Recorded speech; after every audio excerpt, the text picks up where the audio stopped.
Assalamualaikum warahmatullahi wabarakatuh.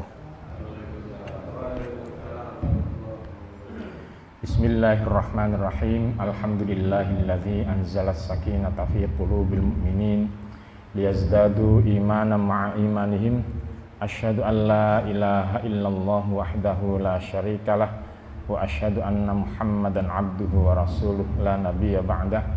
Allahumma salli wa sallim wa barik ala Muhammad wa ala alihi wa ashabihi wa man tabi'ahum bi ihsanin ila yaumiddin. Amma ba'd. Jamaah salat subuh yang dirahmati Allah, kita bersyukur kepada Allah pagi ini kita diberi kesehatan untuk bisa mengikuti salat subuh berjamaah dan kajian rutin. Mudah-mudahan semuanya ini memudahkan jalan kita untuk mendapatkan surga Allah Subhanahu wa taala. Amin ya rabbal alamin. Salawat serta salam kita sampaikan untuk junjungan Nabi besar Muhammad sallallahu alaihi wasallam. Ya, ternyata hari ini sebenarnya sebelum saya di WA oleh Pak Farhan, saya siapkan materi tentang kematian. Ternyata yang diharapkan agar bisa memberikan materi tentang bagaimana cara praktis untuk bisa mengetahui dan mengatasi jin yang bersemalam dalam tubuh. Jadi ada cara untuk mengetahui apakah kita ini kejinan atau tidak, dan ada cara bagaimana kita bisa mendakwai jin itu dengan baik. Ya, kalau beberapa waktu yang lalu sudah kita lihat bersama apa ciri-ciri orang yang, mudah-mudahan masih ingat ya, orang yang kemasukan jin secara fisik. Sederhananya, jika ada orang yang sakit sudah di lab, diperiksa oleh dokter, tidak ketemu penyakitnya, pusing, habis panadol beremplek-emplek ya, tapi tetap pusing saja ya. Atau ada penyakit yang gejalanya ini tidak wajar. Ada yang sakit empedu, batu empedu, tapi sakitnya tidak di posisi empedu, di tempat yang berbeda dengan sakit hasil lab itu. Nah, atau sakit tapi ada jamnya. Jadi kalau Bapak Ibu setiap maghrib baru ngeluh, ya, atau subuh kita merasa badan ini menjadi tidak nyaman. Nah, kalau gejala-gejala sakit fisik seperti itu, nah, ada kemungkinan bahwa ada gangguan jin masuk dalam tubuh. Nah, kalau ibu-ibu ciri khasnya, ya, kalau pusingnya pas di ubun-ubun atau di bagian rahim sebelah kiri, ini biasanya ciri-ciri gangguan yang terkait dengan rumah tangga. Ya, di pas ini Bu, bagian ubun-ubun ini biasanya cenut-cenut, tidak bisa diobati. Ya, ditambahi dengan sakit di bagian rahim, ya, perut bagian sebelah kiri. Kalau ibu-ibunya seperti itu, bapak-bapaknya biasanya sakitnya pas di bawah pusar. Nah, jika sudah cenut-cenut begini, itu biasanya, mohon maaf, kalau berhubungan badan itu biasanya juga salah satunya sakit. Kalau tidak istrinya yang sakit, suaminya yang sakit. Jadi hal-hal lain yang terkait dengan fisik, yaitu kalau mendengkur ngorok ya, ngorok itu keras, terus giginya itu kemeratak, kretek, itu ciri-ciri dari gangguan. Ada anak yang umurnya masih kecil 9 tahun, tapi dia bisa ngangkat mobil. Wah, ini enggak masuk akal ya, bukan anak Superman, tapi ada yang bantu di dalamnya itu sehingga dia bisa menjadi super power, memiliki kekuatan yang super. Atau kalau dalam secara fisik itu biasanya sininya ini cedutan, tahu cedutan tuh ya? Gerak-gerak sendiri atau ada bagian tubuh tertentu yang sering cedutan. Ya. Di dunia medis ini gangguan saraf, tapi di dunia ruqyah kemungkinan besar di dalamnya ada gangguan jin. Yang lain seperti pandangan kabur ya, di situ ada tulisan pandangan kabur, belum tentu karena jin, bisa jadi karena memang tua. Kalau sudah tua ya memang kabur ya. Tapi kalau kemudian yang paling sederhana, jika sedang membahas ini ada yang pusing, tiba-tiba rasanya tidak enak semua badannya, itu sudah 100% sudah. Jadi waktu membahas tentang ini, di antara bapak ibu sudah ada yang merasa sininya berat, tengkuknya ini ya, rasanya kayak didei orang. Nah, itu ciri-ciri sudah mendekati 100% di dalamnya sedang say hello kepada kita itu ya. Nah, atau bapak ibu secara psikis itu ngamuan, padahal kita ini tidak digarai tapi kudu murang-muring ya, bukan karena melihat sesuatu yang tidak nyaman. Yang nyaman pun kadang-kadang kita ini sudah kepingin murang-muring, apalagi sifatnya senggol bacok ya, pokoknya nggarai sikat. Nggarai sikat biasanya yang begini-begini ini dialami oleh orang-orang yang suka ngilmu kebal, pembentengan diri dengan kekuatan-kekuatan magis, itu biasanya ngamuan. Nah, rasnya pun itu bisa dilihat. Ini rasnya ini model-model apa gitu bisa dilihat dari matanya, Bu.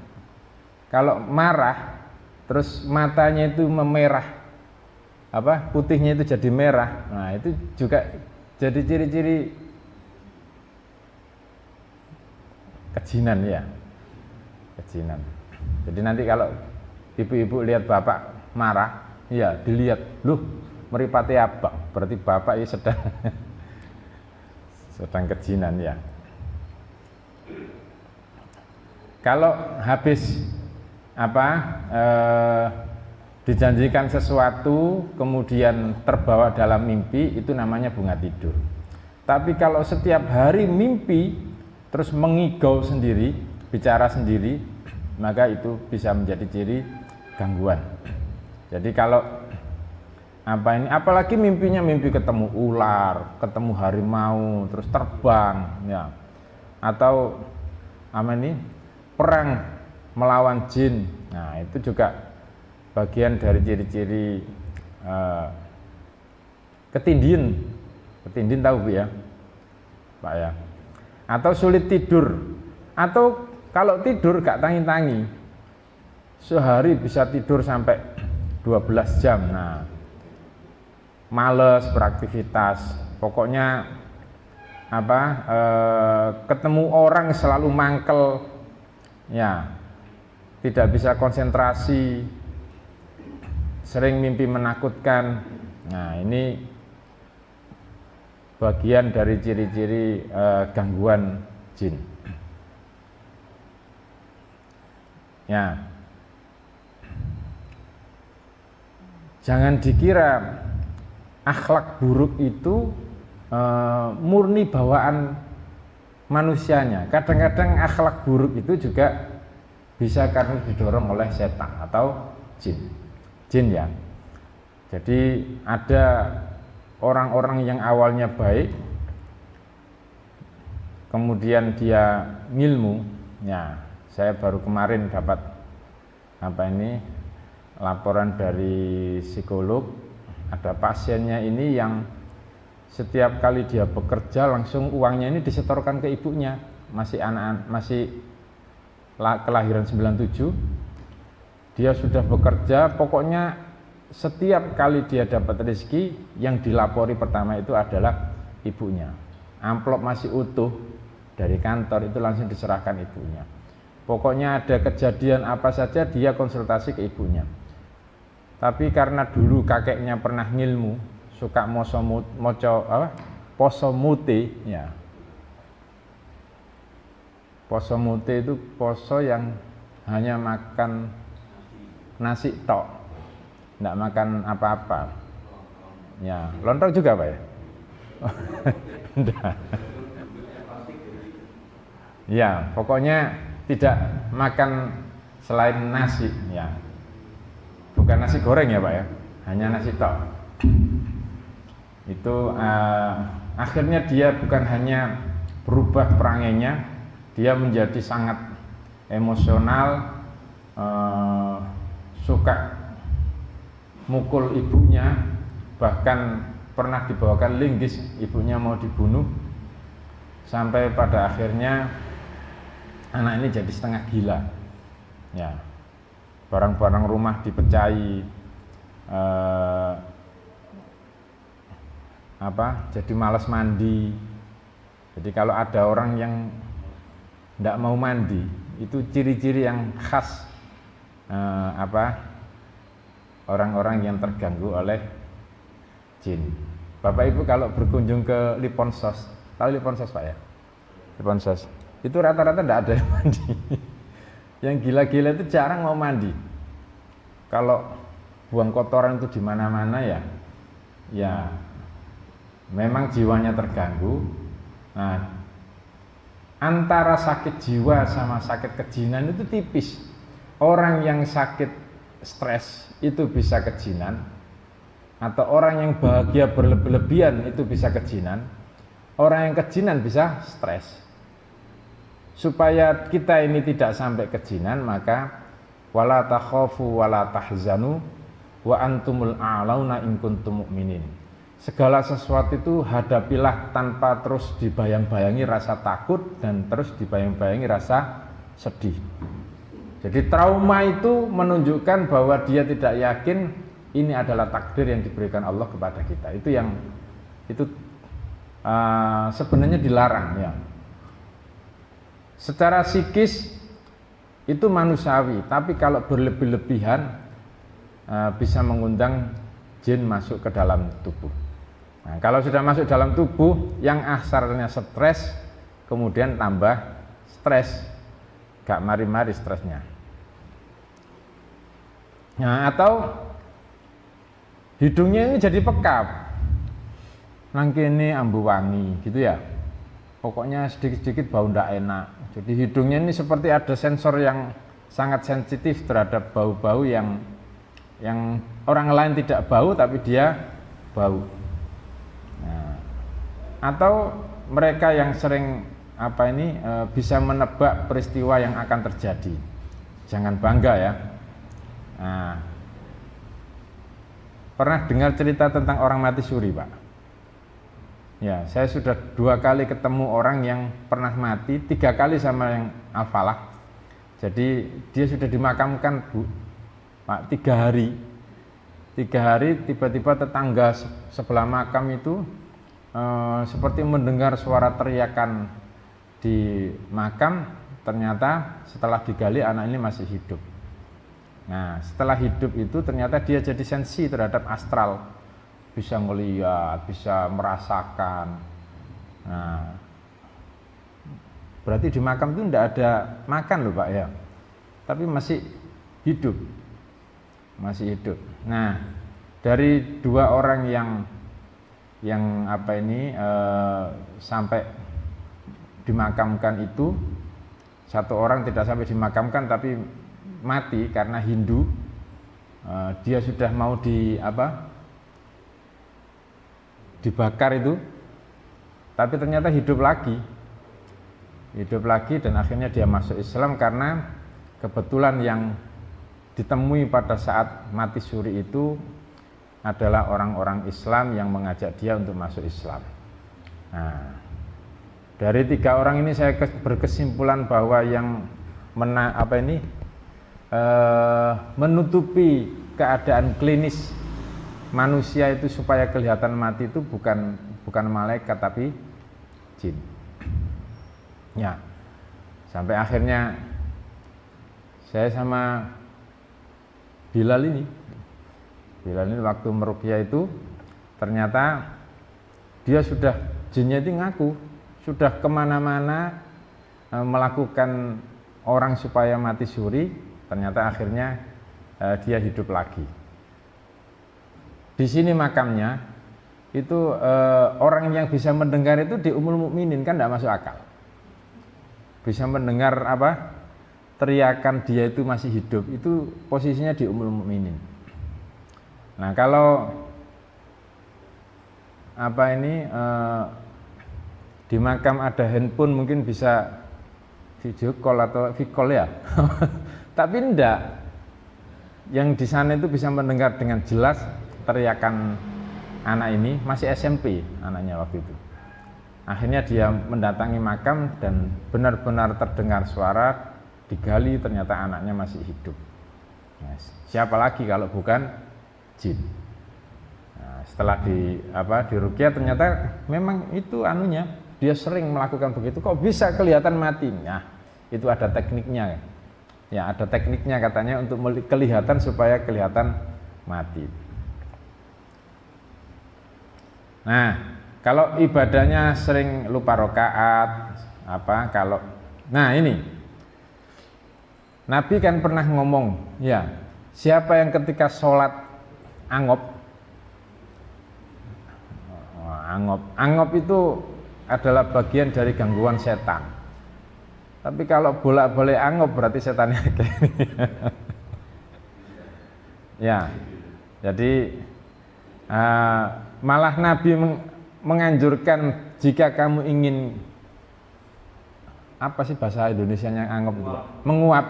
Menguap, maka suruh nahan. Ya, jangan dilos angopnya. Apalagi sampai banter kadang-kadang ya. Ditutuk-tutuk no. Nah, jadi yang terbiasa lupa rakaat kalau sholat, kalau ngaji. Nah, ngaji ini statistik ya, bukan pas itu. Kalau baca juz 30 tidak sampai 30 ayat sudah ngantuk, itu berarti di dalamnya ada jinnya. Jadi setiap kali ngaji baru amma yatasaalun 'anin naba'il 'azim alladzi hum fihi. Baru 3 ayat saja sudah rasanya berat, ngantuk. Nah, ini gangguan. Ya, ukurannya 30 ayat kalau di ruqyah. Berarti kalau baca Al-Kahfi tidak pernah nutup. Belum apa-apa sudah ngantuk.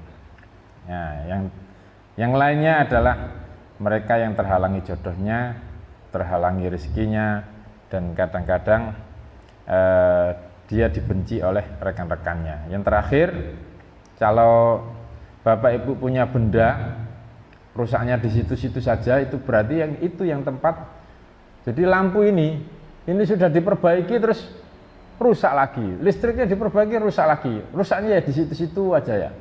Berarti itu tempat campnya jinnya itu. Caranya bagaimana? Ya semprot saja dengan air ruqyah, insya Allah selesai. Nah, ada pohon yang tidak bisa ditebang. Di daerah Mekah itu ada rumah yang tidak bisa dibuldoser. Ya, ada rumah jin di Mekah. Kalau beberapa kali pemerintah berusaha untuk bulldozer rumah itu, setiap kali ada bulldozernya itu selalu malik. Nah, Bapak Ibu yang dirahmati Allah, sesungguhnya mereka masuk dalam tubuh itu karena banyak sebab. Ya, bisa karena sebab internal, bisa karena sebab eksternal. Jadi beberapa sebab internal itu diantaranya mereka yang masih percaya dengan sikap-sikap itu loh Pak. Ya, sikap itu tulisan-tulisan Arab atau tulisan Jawa atau angka-angka yang isinya pesugihan itu ya, atau raja-raja yang ditulis di badan maupun ditulis di kertas yang ditempelkan di rumah, ditaruh dompet. Selama masih melakukan yang demikian, maka itu menjadi undangan untuk jin masuk di dalam tubuh. Ya, jadi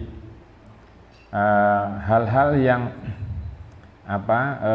merasa bahwa itu adalah sebagai pelindung dan penyelamat, barang yang ditulis itu kalau tidak pakai itu merasa nanti dia akan terancam, yang begitu itu merusak akidah dan itu menjadi pengundang setan. Ya, ada beberapa benda tradisional yang dimagiskan, bentuknya bisa cincin, bisa keris ya, tombak. Sebenarnya ini karya seni, tidak ada apa-apanya. Tapi karena kemudian digosok, terus diiseni, diwiriti ya, disajeni, dimandikan bunga ketika malam suro. Nah, itu menjadi tempat jin. Nah, ada tempat-tempat yang ternyata favorit juga, yaitu guci yang kosong Pak. Ya, guci itu kalau di rumah supaya dia tidak jadi tempat cangkruknya jin itu ya diisi aja Pak, kasih payung, kasih granul itu pokoknya diisi lah supaya tidak kosong.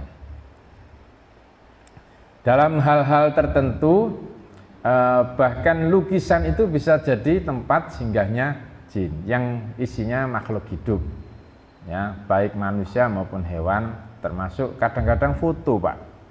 Foto itu kadang-kadang kalau sudah sihir, kasus-kasus sihir itu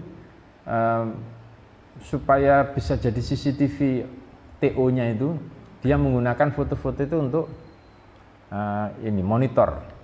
Ya, tempat monitor, patung, topeng, atau tokoh-tokoh kartun ya,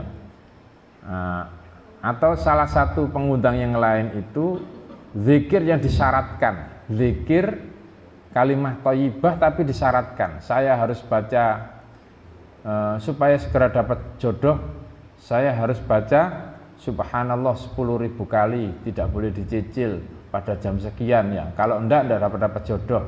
Nah, mensyaratkan begini ini yang Nabi juga tidak mengajarkan, itu bisa mengundang setan.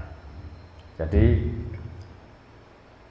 kalimat thayyibah la ilaha illallah dan lainnya itu adalah kalimat yang kalau dibaca menjadi berpahala selama tidak disyaratkan. Pokoknya mau berapa saja baca ya. Atau beberapa hari yang lalu saya dapat pasien yang masang susuk Bu. Jadi susuk yang di wajahnya itu pernah saya ceritakan di tempat ini juga. Ada seorang mu'alaf yang kalau masuk al-falah itu dia merasa tidak nyaman, badannya panas semua gara-gara masang susuk di sekitar mulut ini sebanyak 50. Saya tanya, buat apa Mbak? Saya pengacara Ustadz katanya, supaya ngomongnya di pengadilan itu lancar. Ya, akhirnya Hanya ngomong-ngomong begini dia sudah merasa tidak nyaman, pusing kepalanya, tidak masuk lagi karena susuk itu ya.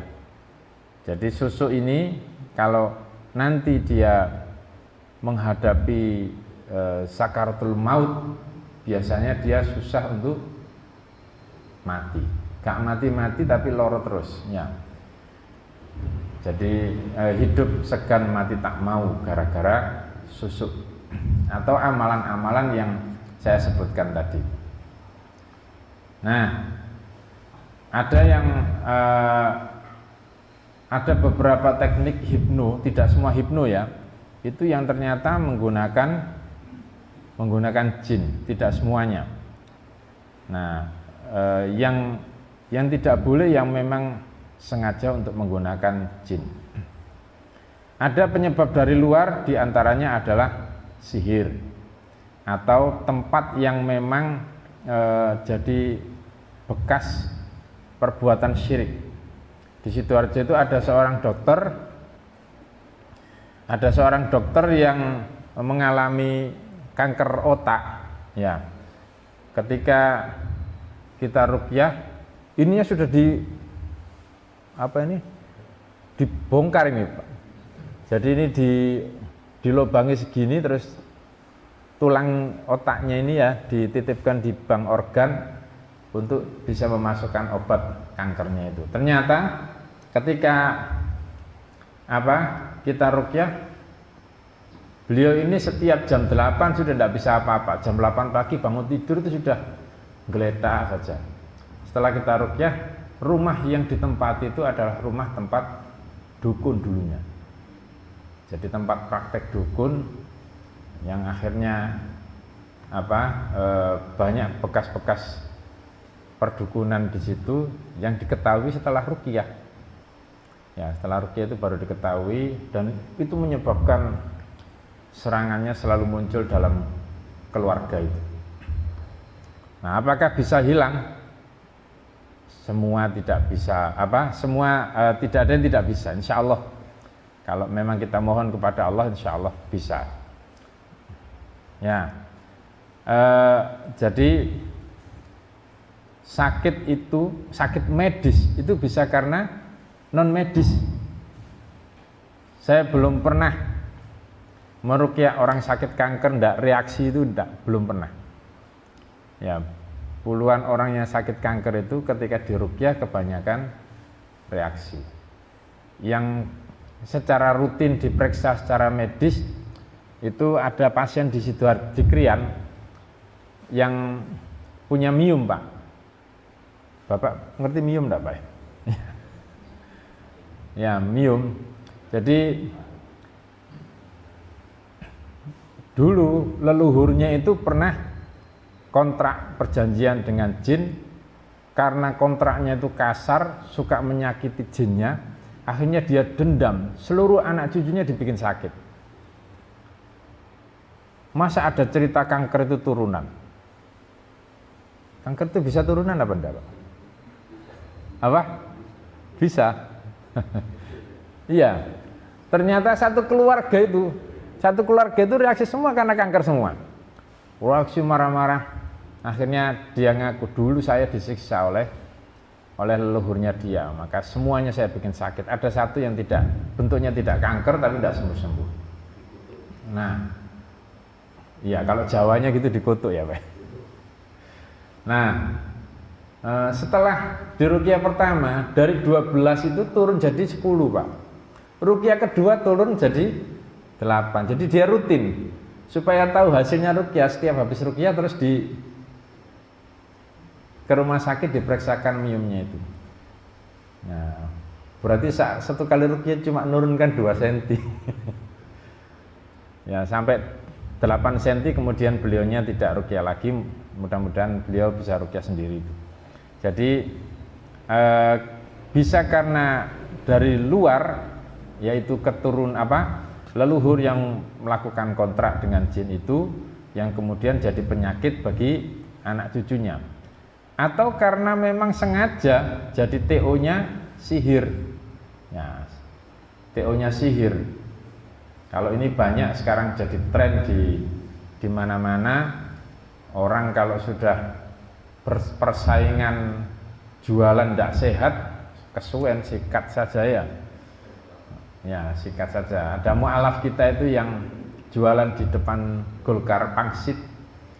Itu jam 8 jadi pangsitnya, jam 9 sudah bau. Ya. Acarnya itu sehari bisa bikin 5 kali. Padahal acar itu kan awet mestinya. Tapi setiap kali baru bikin, setiap ada orang beli bau. Ada orang beli bau. Nah, yang begini tidak wajar, begini ini biasanya karena sihir. Ya, atau nah ini ciri-ciri sihir pelet. Yang dipelet biasanya bapak apa ibu? Bapak itu yang melet apa yang dipelet? Ya, kalau bapak-bapak yang dipelet itu biasanya tidak bisa tidur, Pak, Bu. Jadi kalau ada suami yang kalau malam itu dia keliling saja tawaf kemana-mana gitu ya, yang dipikir itu tidak ada, tapi dia tidak bisa tidur, kemudian muter-muter, mau keluar rumah tidak jadi, mau pokoknya tidak tenang, itu biasanya sihir. Ya, sihir-sihir yang bentuknya mengganggu psikis, ya, mengganggu psikis. Ini menjadi tidak enak dilihat oleh pasangan hidup. Tiba-tiba jahat kepada istri, biasanya loman, gajian diberikan semua, terus ada yang disimpan gitu ya.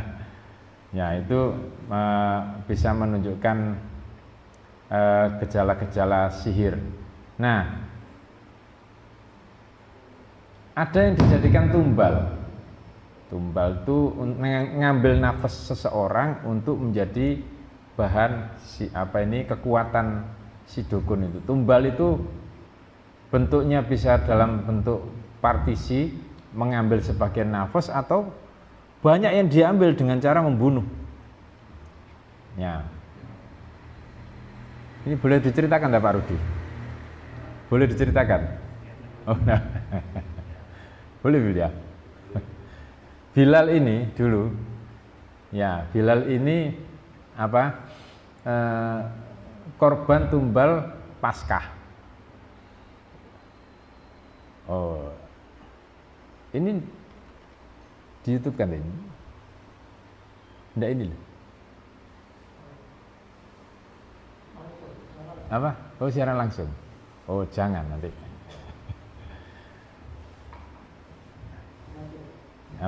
Ya, dianu dulu aja.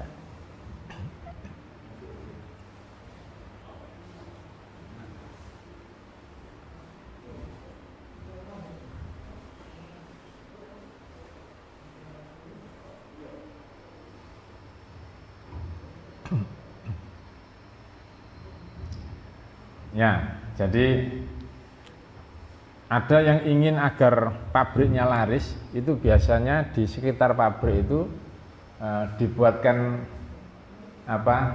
area tumbal. Pokoknya masuk situ bleng gitu seperti orang linglung, tidak sadar terus ketabrak, gitu Pak ya. Ya,